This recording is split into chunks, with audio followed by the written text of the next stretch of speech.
Sekarang Bapak Ibu, saya mau sampaikan pondasi ini walaupun hanya sebentar, buat meyakinkan Bapak Ibu semua hadis-hadis tentang akhir zaman, saat dekatnya kiamat akan terjadi, yang diceritakan Nabi dulu lebih 1400 tahun yang lalu, terjadi semuanya di zaman kita sekarang.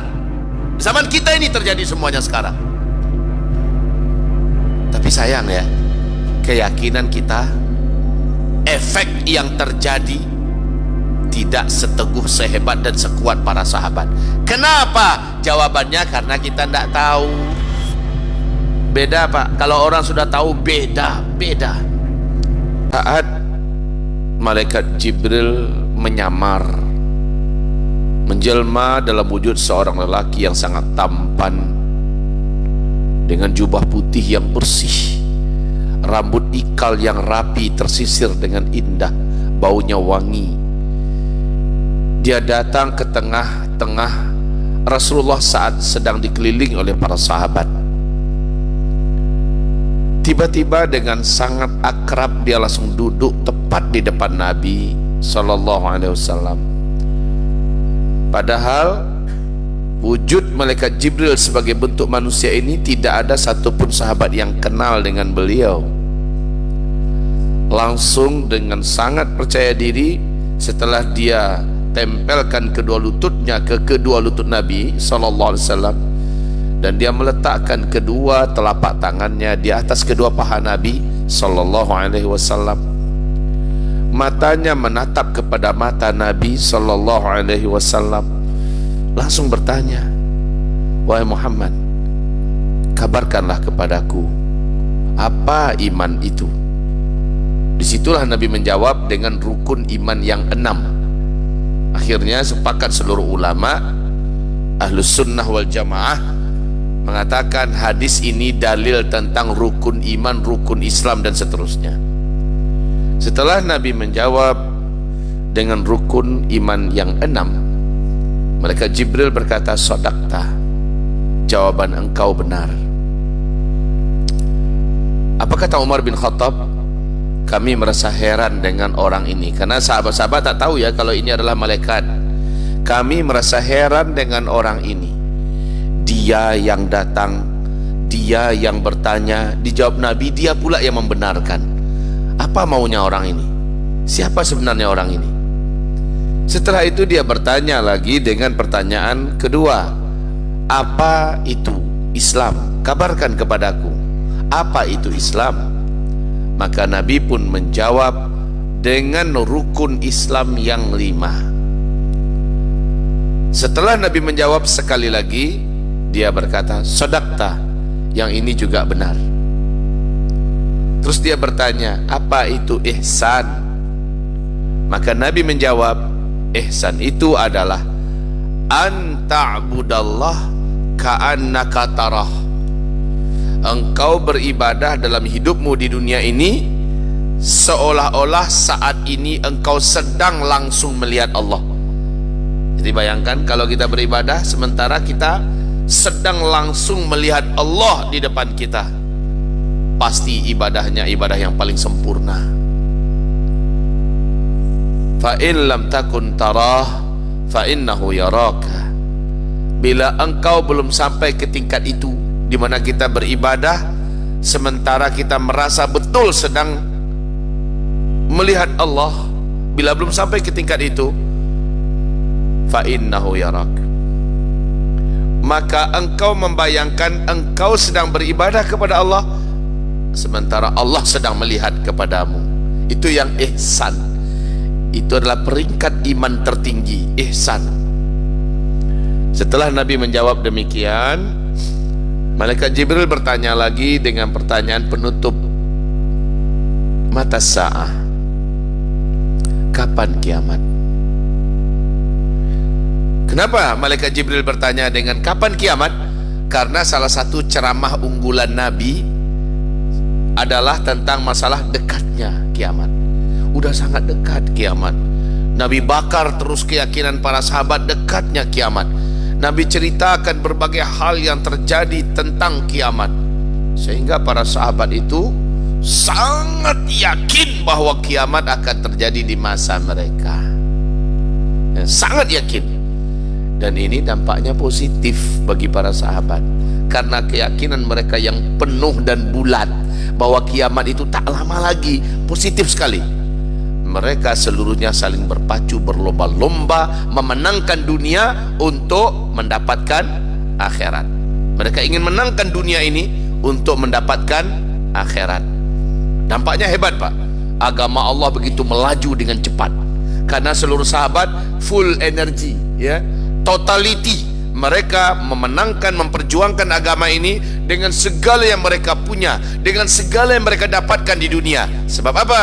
Sebab mereka yakin nggak lama lagi kiamat. Dampaknya positif sekali. Dunia tidak mereka telantarkan, mereka cari sekuat-kuatnya, tapi mereka dorong dengan dunia yang ada di tangan mereka, agama Allah ini, sehingga cepat sekali melajunya. Apapun yang dibuat untuk agama Allah cepat selesainya.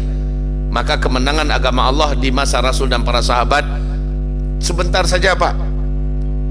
Akhirnya 2/3 dunia masuk dalam kekuasaan Islam. Luar biasa. Ini totality action, ya, aksi yang total dari para sahabat, buah daripada iman. Mereka sangat yakin kiamat itu sangat dekat. Bukan negatif, ya, bukan negatif meyakini kiamat sangat dekat lalu mereka pesimis menjalani hidup, nggak bergairah menjalani hidup. Bukan begitu. Mereka justru kebalikannya, sangat bergairah untuk menjalani hidup, tapi mereka ingin menjadi orang yang paling mahal nilainya di mata Allah dan paling tinggi tempatnya nanti di sisi Allah di hari kiamat. Dan itu tempat pertandingannya di dunia. Begitu. Masalahnya sekarang, setelah seluruh sahabat dan seperti itu karakternya, yakin kiamat sangat dekat di masa mereka, ya. Masalahnya sekarang, sahabat itu tidak ada yang satupun yang berani, atau belum ada satupun yang tahu kapan kiamat itu. Maka malaikat datang, seolah-olah mewakili para sahabat semua, bertanya langsung pada Rasul, mata, kapan? When exactly? Pastinya itu kapan? Di sini kejujuran Nabi nampak sangat jelas. Qala, Nabi menjawab, mal mas'ulu anha bi'a'lama minas sa'il. Untuk pertanyaan yang ini saya mohon maaf, mungkin yang bertanya lebih tahu daripada saya. Saya nggak tahu, ya, saya nggak tahu. Ini kata Nabi Muhammad. Udah, ini udah menunjukkan siapa sejatinya Nabi. Beliau kalau pembohong, apalagi ditanyai di depan murid-muridnya, beliau pasti akan sembarang jawab. Tapi beliau tidak mau sembarangan jawab, karena ini adalah amanah. Maka jawab beliau adalah, saya tak tahu, mungkin yang bertanya lebih tahu daripada saya. Dah, setelah itu barulah pertanyaan penutup dari malaikat Jibril, akhbirni an amaratiha, kabarkanlah kepadaku tentang ciri-ciri dan tanda-tanda. Kalau ciri-ciri tanda-tanda ini sudah terjadi, sudah nampak, berarti kiamat tak lama lagi itu. Kalau itu pertanyaanmu, saya spesialisnya, kata Rasul, ya. Kalau masalah tanda-tanda, masalah ciri-ciri, sayalah ahlinya. Kamu boleh gali dari saya, kamu boleh dengarkan dari saya, tapi kapan kiamatnya saya tak bisa jawab. Dan ini pun akhirnya menjadi pegangan kita sampai hari kiamat. Umat Islam wajib meyakini kiamat pasti terjadi, tapi haram percaya penentuan waktu dan tanggalnya. Atau ramalan kiamat itu haram kita percaya, itu nggak ada itu ramalan-ramalan kiamat. Tapi menyebutkan ciri-ciri dan tanda-tanda kiamat wajib kita ketahui. Begitu Bapak Ibu. Nah, sekarang hamba-hamba Allah yang kami muliakan, ada berapa tadi pertanyaan malaikat Jibril, Pak? Ada berapa kelompok tadi? 4, ya. Pertama tentang iman, yang kedua tentang Islam, yang ketiga tentang ihsan, yang keempat tentang tanda-tanda. Jadi ilmu tentang tanda-tanda kiamat. Nah, para ulama salafus saleh dari hadis ini mereka menetapkan arkanuddin arba'ah, rukun agama ini ada 4. Rukun agama ini ada 4. Ini aneh ya, kita selama ini jarang dengar. Yang kita sering dengar adalah rukun iman, rukun Islam, ya. Ini yang sering kita dengar. Ternyata ada rukun agama. Rukun agama ini ada 4. Yang pertama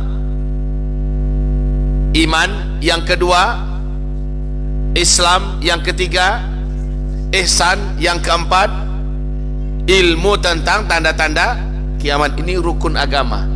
Kita wajib mengetahui seluk-beluk iman. Ini adalah urusan akidah. Dengannya pondasi dibentuk. Setelah iman terbentuk kokoh, matang dan kuat, barulah dibangun di atasnya Islam. Islam itu sholat tiang, puasa itu dinding, zakat itu pembatas-pembatas ruangan, loteng itu haji. Ibarat satu rumah ya. Kemudian atapnya adalah jihad. Nah, kaum muslimin, ini rukun agama yang kedua adalah Islam, tentang seluk-beluk syariat. Yang pertama tentang akidah, tentang tauhid. Yang kedua tentang seluk-beluk syariat. Yang ketiga ihsan. Nah, ihsan ini sebagian ulama mengatakan inilah dia pondasi tasawuf. Ini adalah pondasi tasawuf. Tazkiyatun nafas, pensucian dan perawatan hati agar tetap bening, suci dan bersih. Ini ihsan. Dan level iman paling tinggi adalah ihsan. Ibarat satu batang pohon, dia tetap berbuah walaupun di bawahnya disirami dengan air kotoran, dilempari dengan kotoran, dan dia tetap berbuah memberikan yang terbaik. Bagaimanapun ujian yang Allah datangkan, dia tetap berbaik sangka kepada Allah, dia tetap baik kepada lingkungan, dia tetap baik kepada orang tuanya, kepada dirinya dan seterusnya. Dia tetap menyembah Allah Subhanahu wa taala. Ihsan. Baru yang terakhir ilmu tentang tanda-tanda kiamat. Nah, Bapak Ibu yang kami muliakan, tentang tanda-tanda kiamat. Di zaman Nabi Muhammad masih hidup, sahabat itu sudah yakin, Pak, tanda-tanda itu sudah ada di zaman mereka. Tanda besar kiamat itu kan ada 10. Yang pertama dukhon terjadi, yang kedua Dajjal muncul, yang ketiga Nabi Isa turun, yang keempat lepasnya Ya'juj dan Ma'juj, yang kelima matahari terbit dari sebelah barat, yang keenam keluarnya binatang atau hewan raksasa yang melata dari dalam perut bumi dari 3 tempat yang berbeda di muka bumi. Kemudian yang ketujuh angin lembut yang bersumber dari negeri Yaman, sejuk berbau wangi kesturi yang membungkus dunia dengan cepat. Disitulah seluruh orang beriman dari umat Nabi Muhammad yang ada di muka bumi ini, ketika angin lembut itu menyentuh dan terhirup oleh orang beriman, dia langsung tergeletak meninggal dunia. Serentak seluruh orang beriman dari umat Nabi Muhammad meninggal dunia. Sejak terjadinya tanda besar kiamat yang ketujuh, sudah tak ada lagi orang Islam di dunia. Yang menyusul tanda besar kiamat yang ke-8, ke-9, ke-10, sudah bukan lagi orang yang kenal dengan Allah, bukan lagi orang yang beriman. Semuanya bukan orang yang kenal dengan Allah. Kata Rasul, 1 atau 2 generasi setelah itu barulah kiamat besar, kehancuran alam semesta. Nah, kaum muslimin, 10 tanda besar kiamat, 1 dan 2 oleh para sahabat mereka katakan sudah muncul di zaman mereka.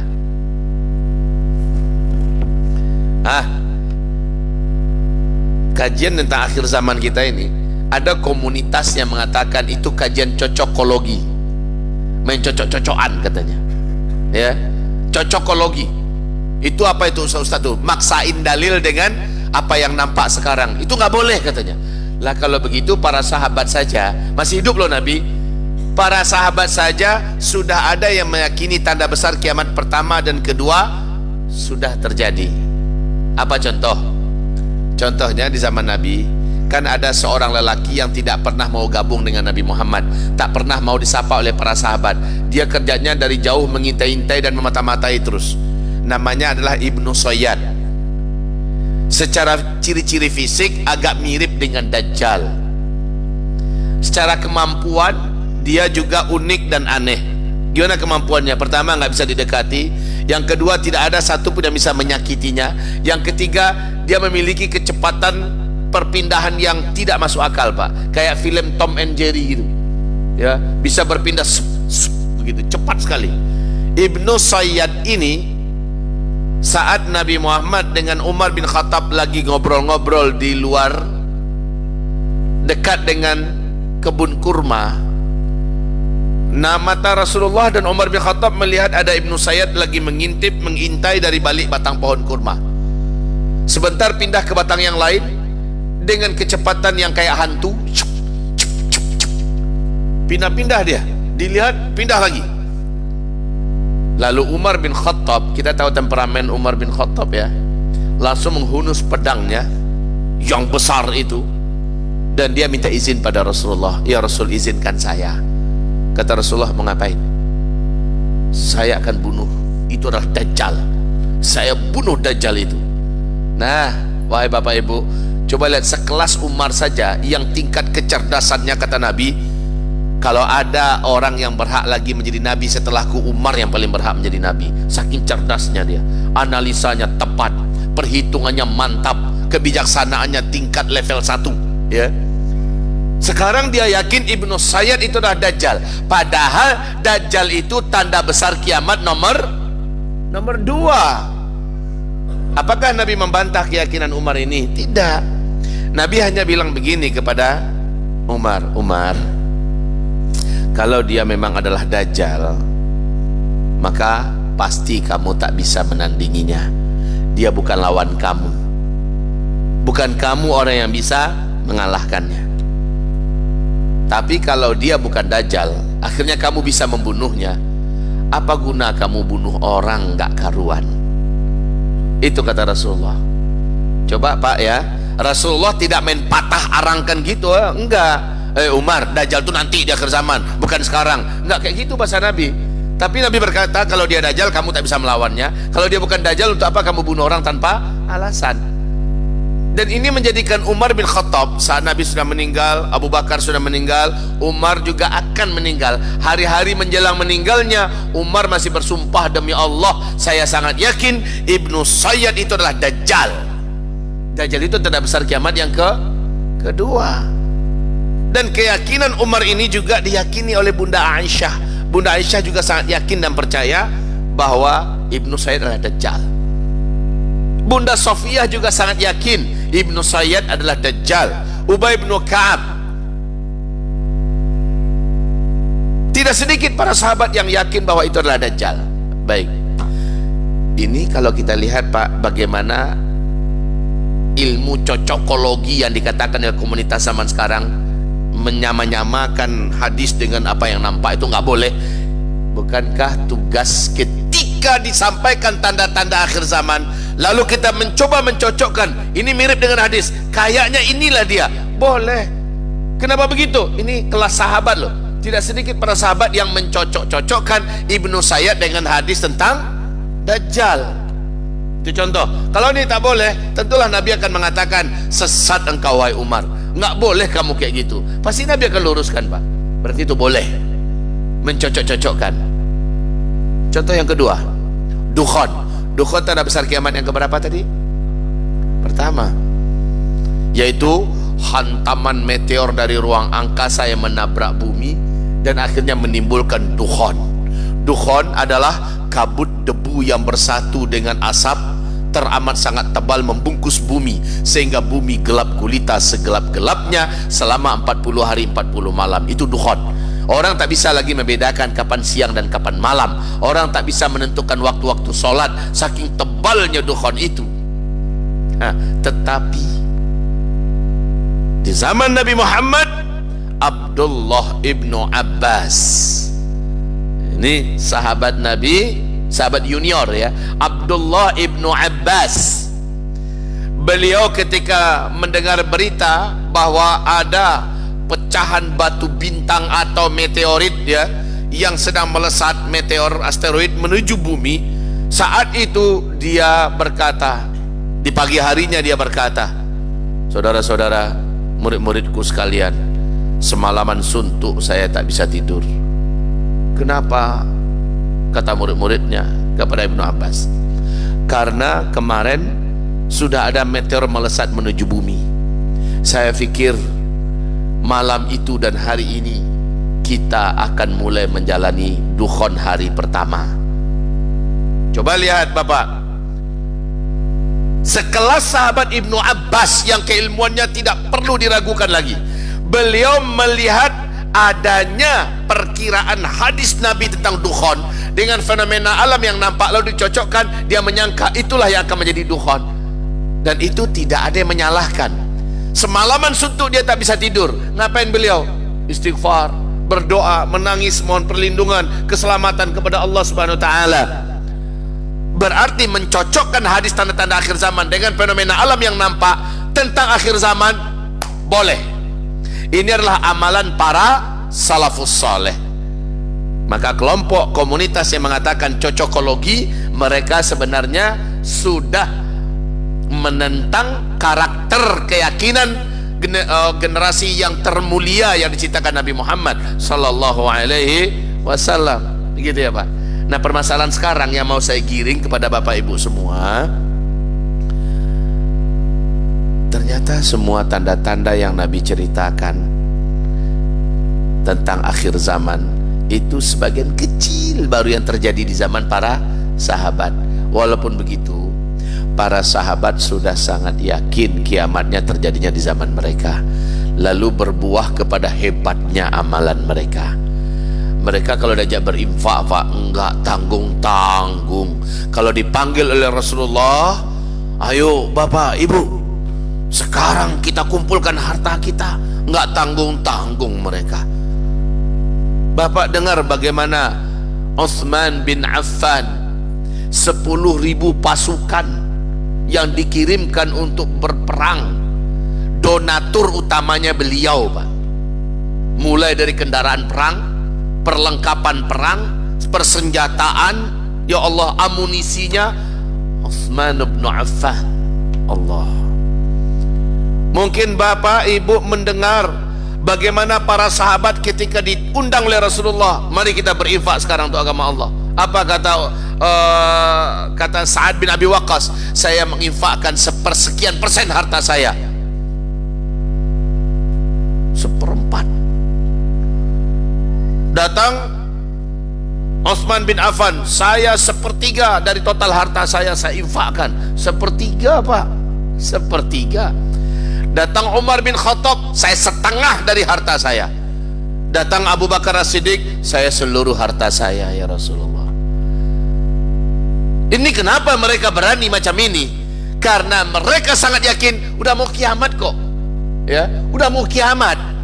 Buat apa saya nahan-nahan? Yang saya cari harus saya bawa. Yang saya kumpulkan harus jadi milik saya. Kan begitu Pak ya? Yang saya kumpulkan harus jadi milik saya. Maaf ya Pak ya, Bu, selama ini Bapak Ibu tertipu oleh rayuan setan. Kita pikir yang kita cari, kita kumpulkan jadi milik kita. Udah kita belikan tanah, kita bangunkan rumah, kita belikan mobil, kita tambah aset usaha kita kembangkan, kita perluas, kita isi terus rekening kita pikir itu milik kita. Mati kita. Betul tidak? Mati kita. Jadi milik siapa jadinya? Berarti milik orang yang selama ini kita pelihara. Yang nyari kita, yang punya orang. Awas, ini hakikat loh ya. Yang nyari kita yang punya orang. Makanya dalam hadis Sahih Bukhari dan Muslim, Rasul bertanya kepada para sahabat. Rasul bertanya kepada para sahabat, saudara-saudara, siapakah di antara kalian? Jawab ya, kata Rasul. Saudara-saudara, siapakah di antara kalian yang lebih mencintai harta milik dirinya atau lebih mencintai harta milik orang lain? Ayyukum yuhibbu malahu au mala ghairihi. Siapa di antara kalian yang lebih mencintai harta miliknya sendiri atau harta orang lain yang ada di tangannya? Maka spontan para sahabat menjawab, maluna. ahabbu ilaina min mali ghairina. Tentulah harta milik kami lebih kami cintai ya Rasulullah daripada harta orang lain yang saat ini sedang ada di tangan kami. Itu jawaban yang normal kan? Normal jawabannya begitu. Maka kata Rasulullah, maluka ma qaddamta wa malu ghairika ma akharta. Yang hartamu adalah yang sempat engkau kirimkan duluan sebelum engkau yang menyusul. Kirimkan duluan sebelum kita yang berangkat, kita berangkatkan dulu harta kita. Itu yang hartamu, kata Rasulullah. Wa malu ghairika ma akharta. Adapun harta orang lain yang engkau mencarinya, engkau yang memeliharanya, engkau yang merawat, menumbuh kembangkannya, lalu engkau tinggalkan dia, maka itu harta orang lain. Dia dinikmati oleh orang lain. Yang dihisab kita, yang ditanya oleh Allah adalah kita. Sementara yang menikmatinya orang lain, itu harta orang lain. Maka mendengarkan motivasi macam ini dari Rasulullah Sallallahu Alaihi Wasallam, akhirnya para sahabat sadar betul ini. Maka sampai-sampai hampir saja di antara mereka ada yang kebablasan, ada yang sakit. Sementara dia punya harta lumayan banyak. Dia punya anak gadis kecil perempuan satu orang saja. Ketika Rasul datang kepadanya, ini kalau tak salah namanya Sa'ad bin Abi Waqqas atau Amr bin Al-As, saya lupa nih di antara dua ini.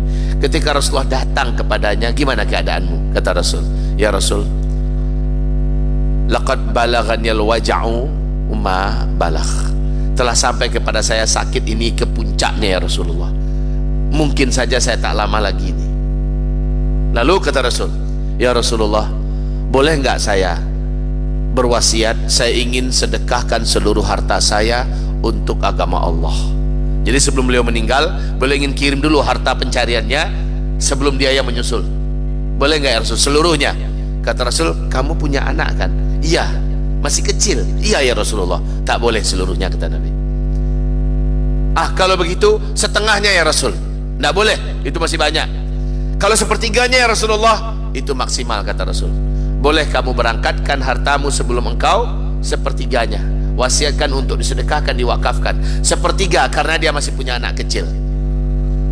Tapi wahai bapak ibu, ketika ada sahabat yang anaknya udah pada jadi, udah pada berumah tangga, udah pada menikah, udah punya kerjaan, maka pencariannya dia bawa untuk dirinya sendiri. Dia pakai, dan dia habiskan untuk dirinya sendiri. Nah, inilah sahabat yang berani, seluruh hartaku ya Rasulullah, begitu. Karena anak-anaknya udah pada jadi.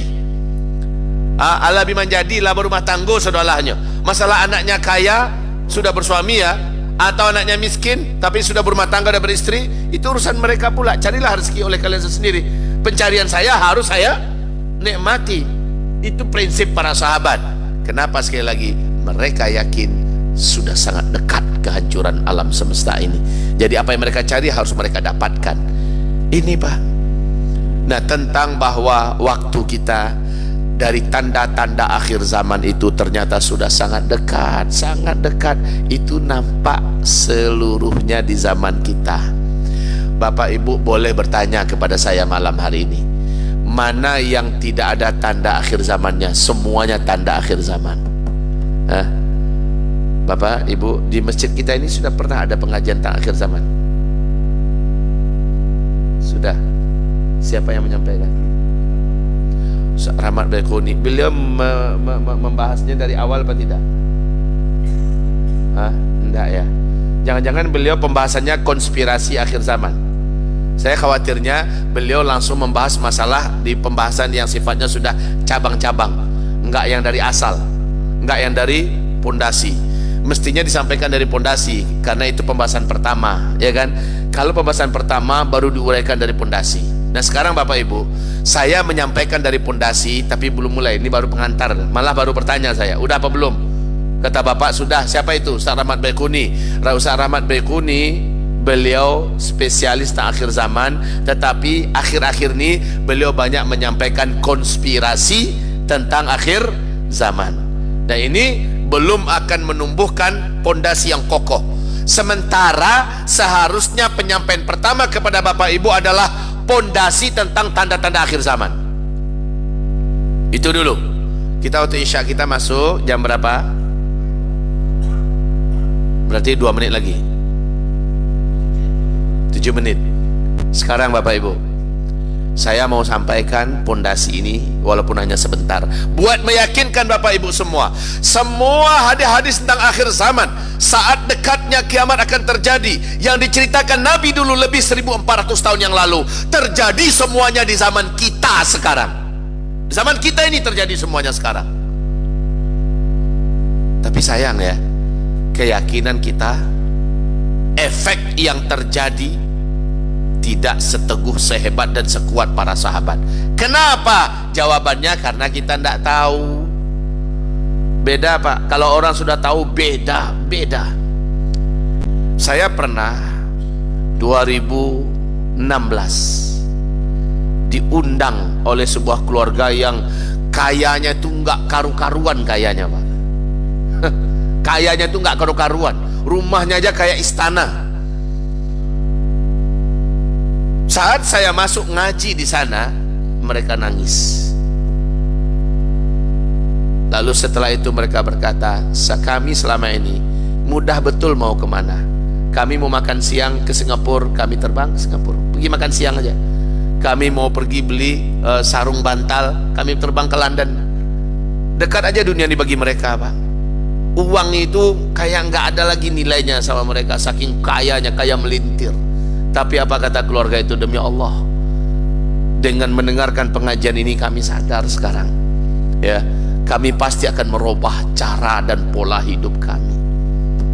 Wahai Bapak Ibu yang kami muliakan, karena dia orang kaya, saya nggak mau catat namanya, saya nggak mau ambil nomor teleponnya, nomor HP-nya nggak mau. Itu pula ya, supaya apa? Jangan pernah ada rasa bergantung saya kepada orang kaya. Ada sedikit masalah, melapor ke orang kayu. Saya paling tak mau macam itu. Ya. Tapi kayanya kaya melintir. Itu berubah. Kalau mendengarkan kajian akhir zaman dengan sungguh-sungguh, pasti terjadi perubahan.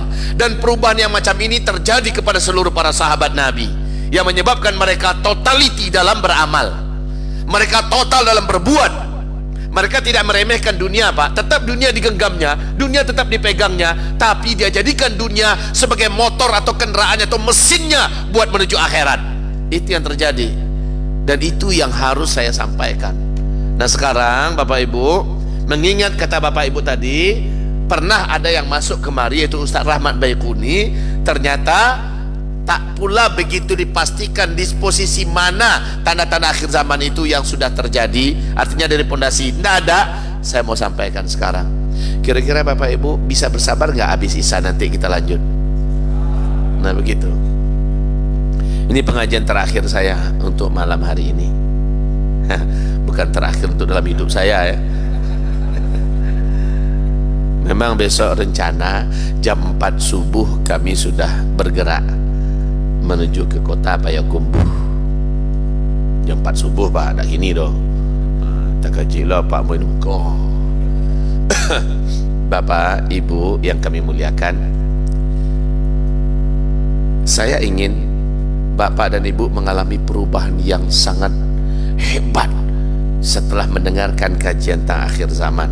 Cuma sayang ya, saya pastikan waktu kita sangat tidak memadai. Saya pernah diundang ke Melbourne di Australia untuk memberikan kajian tentang akhir zaman. Nggak tanggung-tanggung, mereka adakan di gedung yang mewah. Ya, acara berapa jam Pak Ustadz katanya?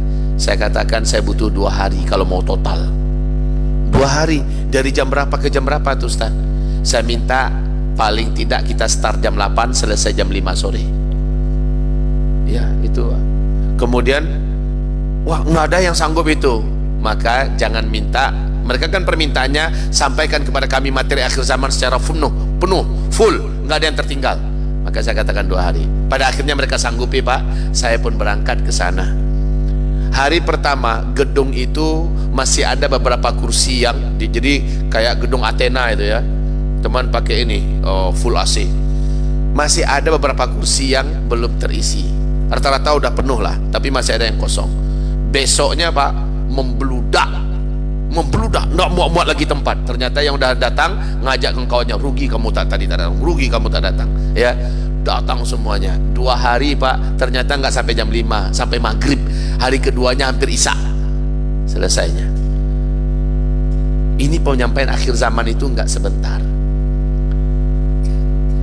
Bapak-bapak dan ibu-ibu yang kami muliakan, yang sebentar adalah di Adzikra. Saat saya diundang oleh almarhum Kiai Haji Muhammad Arifin Ilham. Saat itu beliau masih hidup, beliau undang saya dari jam 8, dari jam 9 sampai jam 12 katanya.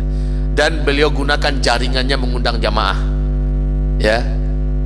Lebih 10.000 orang yang hadir saat itu Pak, dari jam 9 sampai jam 12. Dah selesai, saya katakan, Bapak Ibu, karena waktunya sudah masuk zuhur, sesuai dengan jadwal kami diminta sampai zuhur. Dengan ini saya selesai dulu ya. Tambah, kata jemaah, tambah. Mereka minta tambah Pak, tambah.